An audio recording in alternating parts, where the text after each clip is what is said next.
center there. So this board has looked at that. Jeff Bergosh.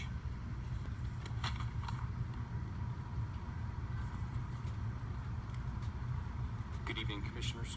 Chairman Robinson, thank you for allowing me to come speak before you. I'm a resident of Beulah.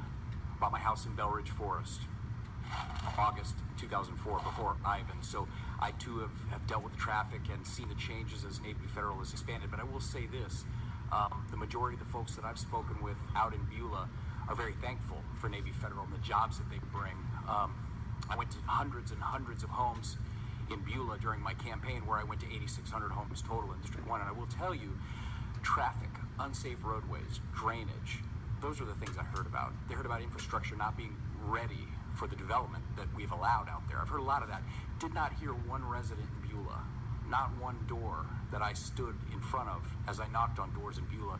Not one person told me that their big lingering issue was to create a master planned community for all of Beulah. I think the average resident I spoke with, who has acres out off of Frank Reeder Road, out of a Rebel Road, out there, they want to control what they do with their property. They want to have a horse. They want to be able to do that. They want to put their fence up the way they want to. They don't want another layer of bureaucracy over the top.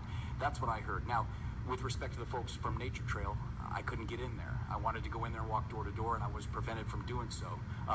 I wanted to come hear from you. Wasn't able to. I followed the rules and did not do that. But I will tell you this. I support the vision for using that land to create jobs. I support that because I grew up here, and when I turned 18, I wanted to stay, and there was not a lot of good jobs for a kid straight out of high school. So that's one of the reasons I ran for this board. That's the reason I'm the Republican nominee on November 8th. And but I live right across the street in Belridge Forest. I've got skin in the game. I want it to be done right. I want the infrastructure to be there first before we start building. But then after that, I want high-tech jobs, and that's what I campaigned on, and that's what I'll continue to campaign on.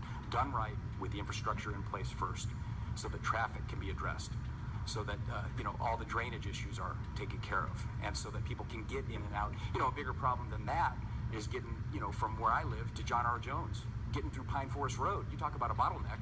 3 or 4 series of lights at 5 o'clock, taking my son to practice at the park. So there's traffic problems throughout the county, and there's a way that we can fix it. There's a way we can manage it.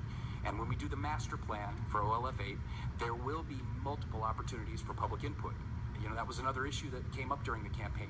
A lot of people, they don't really understand what that process is going to entail, but there's plenty of opportunity for citizen input when we do the master plan for OLF8, which was the $635,000 line item in the restore application, which will be done before anything's built out there. So I appreciate the opportunity to speak before you. Thank you for having this meeting and hearing from the citizens, and I look forward to serving with you. Thank you. Thank you.